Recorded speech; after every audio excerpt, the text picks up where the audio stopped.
So here's a big question for you. Did the U.S. government just save your future digital bank account from ruin? And not just that, but also save your digital earnings from being, taxed into oblivion. It sounds a little dramatic, but that is exactly what federal lawmakers have been up to. They've been responding, and pretty quickly, to years of the industry demanding clarity. Crying out for it, really. For years, the digital asset space was this regulatory gray zone. It was, frankly, dangerous for consumers and a total nightmare for anyone trying to follow these ancient tax rules. So what did the industry really need? Two things, really. A solid, clear definition of what makes a digital dollar stable, and second, a realistic way to handle taxes on crypto rewards. Well, the wait is definitely over. The legislative momentum we've seen is just massive. It's established the first real national crypto law, and it's overhauling those insane tax rules. And the foundation for all of it is the Genius Act. That's the Guiding and Establishing National Innovation for U.S. Stablecoins Act. It was signed into law mid-2025. And it passed with a pretty strong bipartisan vote too, right? 68-30 in the Senate. Exactly. That law defined the standard for the digital dollar, and then just now, in December 2025, we got the follow-up on the tax side. The PARITY Act. That's the bipartisan House draft that's tackling this phantom income problem everyone's been talking about. It's a huge deal. It proposes, first, a 5-year deferral on staking rewards, so you don't pay tax on money you haven't actually sold yet. And the second part. A tax-free safe harbor for small stablecoin payments. Think, buying a coffee, anything under $200. Okay, so our mission today is to do a deep dive into these two huge regulatory moves, the rules for stable digital dollars and the tax relief for digital earnings. Right. We want to show you what this new framework actually means for you in the digital economy. Right. This is all about bringing responsible governance to a new industry and making sure America stays the leader in digital finance. All right, let's unpack this, starting with part one, the Genius Act. This really sets the rules for digital money. And the big shift, it seems, was to treat stablecoins as, well, cash. Exactly. As a medium of exchange, not some speculative investment. And that distinction is the whole ballgame. Who was driving this legislation? Well, the effort was led by a number of key conservative voices in the Senate, responding directly to some of the collapses we saw back in 2022. Senator Bill Hagerty was the main sponsor, working with people like Cynthia Lummis and Tim Scott. So it was a bipartisan success, but with a clear conservative leadership push for, responsible rules. That's right. They wanted to draw a very clear line between sound digital finance and just reckless gambling. So how did they do it? What's the core rule for these new permitted payment stablecoin issuers, or PPSIs? The stability is non-negotiable. It's all about the reserves. The number one rule is one-to-one backing. $1, one coin. Every single digital dollar has to be matched by one real dollar or something just as liquid held in a separate account. But what they back it with was the big fight, right? What are they actually allowed to hold in those reserves? This is where the rigor comes in. It's strictly limited to the safest, most liquid assets. We're talking physical U.S. cash, deposits in FDIC-insured banks. And U.S. Treasuries. But I saw there was a very specific time limit on those. Why is that 93-day cutoff so critical? It's absolutely key. They can only hold U.S. Treasuries with a remaining maturity of 93 days or less. Okay, why? It ensures there's almost no interest rate risk.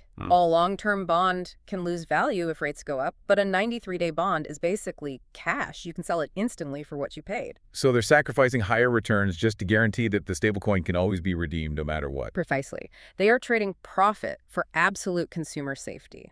And the act explicitly prohibits riskier assets. No corporate debt, no stocks, no other cryptos. It's walling off the digital economy from the kind of speculation that, took down other companies. That's the idea. But the protections go even further. Okay, so what happens if the issuer itself gets into trouble? There are structural safeguards built in. The biggest one is a ban on rehypothecation. Let's define that really quickly for everyone. What does that mean in simple terms? It means the issuer cannot reuse, pledge, or lend out those reserve assets at all. If they have $1 billion in reserve, that money can only be used to meet redemption requests, period. So they can't use customer funds to make their own speculative bets, which is what got firms like FTX into so much trouble. Exactly. Your money can't be gambled with. And in a worst-case scenario, if an issuer does fail, stablecoin holders get bankruptcy priority. How does that work? The reserves are legally segregated. They are not considered property of the company if it goes bankrupt. So administrative and legal fees can't eat up the money. The funds are protected and go straight back to the stablecoin holders first before anyone else. So stability through the assets and safety through the legal structure. Yeah. And the Act also pulls these issuers into the official U.S. financial system, right? It does. They're now classified as financial institutions under the Bank Secrecy Act. That means they have to comply with all federal anti-money laundering or AML rules. They have to know their customers. Which leads to maybe the most controversial part, Mm. the requirement for issuers to have the power to freeze and burn wallets. That's the price of admission. To be a federally regulated player, you have to prove you can comply with lawful orders, like sanctions. It means they need the technical ability to permanently destroy tokens in a sanctioned wallet. That feels like it goes against the whole decentralized ethos of crypto. It definitely creates a tension there, but the government's view is pretty clear. If you want to be treated like a bank, you have to take on the security responsibilities of a bank. And one last thing on the Genius Act. It also prevents big tech from getting into the game. Correct. The Act explicitly prohibits large technology companies from issuing stablecoins. It's a separation of powers, really, keeping commerce and currency separate to prevent a monopoly. Okay, that's an incredibly thorough framework for the currency itself. Let's pivot now. Part 2. Fixing the tax headache. Because even with a stable dollar, the IRS rules for earning crypto were a huge mess. An absolute mess. The industry called it the phantom income problem. It comes from a 2023 IRS rule on staking rewards, and it was scaring everyone away. So walk us through it slowly. How does it work right now? Why are there 2 taxable events? Okay, so taxable event 1.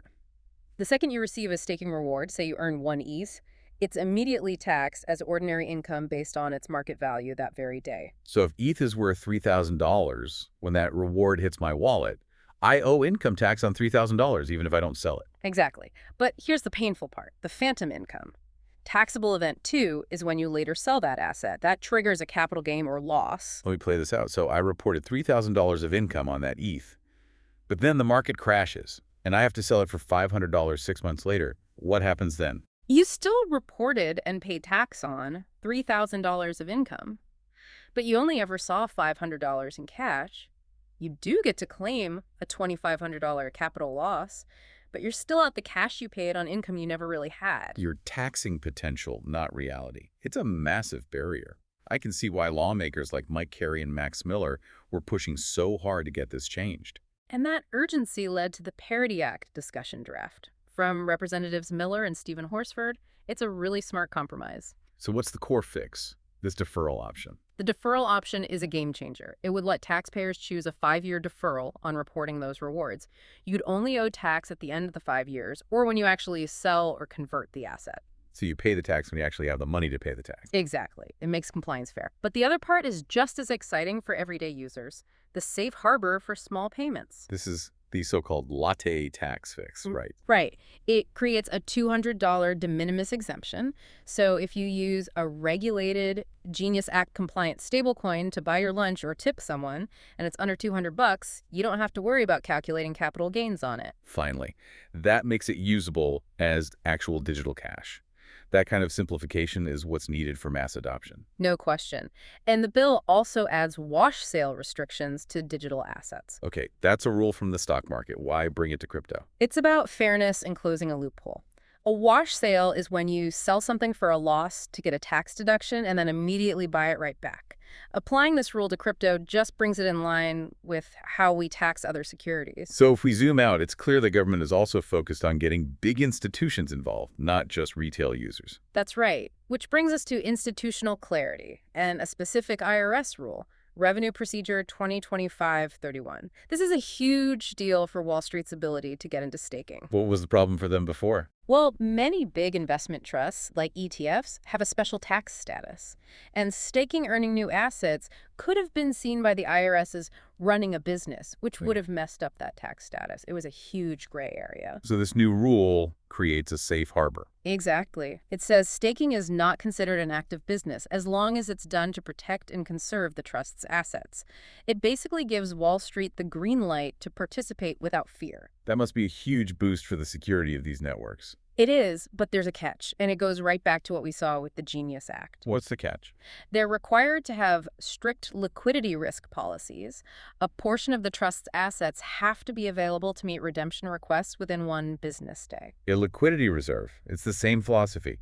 Encourage innovation, but demand safety and immediate liquidity buffers everywhere. It's a really consistent message. Whether you're a small issuer or a huge trust, the government is demanding risk mitigation. So let's step back and summarize this for everyone. What are the two big takeaways from all this legislative action? Okay, first, stablecoins are now federally regulated with really strict rules under the Genius Act. One-to-one backing, super safe reserves, and legal protections that make digital dollars far safer and more transparent. And second, the tax nightmare is getting fixed with the PARITY Act draft.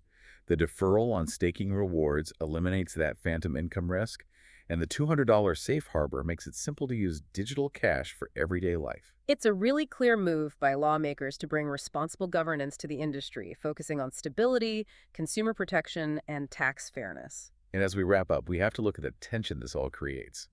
The Genius Act gives the government strong compliance tools, including that mandated freeze and burn power over certain wallets. Right, which is a powerful tool for control. But at the same time, the House passed the Anti-CBDC Surveillance State Act to stop the Fed from issuing its own digital currency. The whole point of that bill is to protect privacy and prevent government overreach. So here's the provocative thought for you to chew on. The government has now defined stablecoin safety and is fixing staking taxes. But by also giving itself the power to control and freeze digital assets, it raises a huge question. What balance between individual financial freedom and government surveillance is going to be the next big battleground in the American digital economy? The fight for stable, innovative digital finance seems to be largely won. The next fight might just be for the privacy and control of it. That is definitely something to think about. That was the deep dive. We'll see you next time.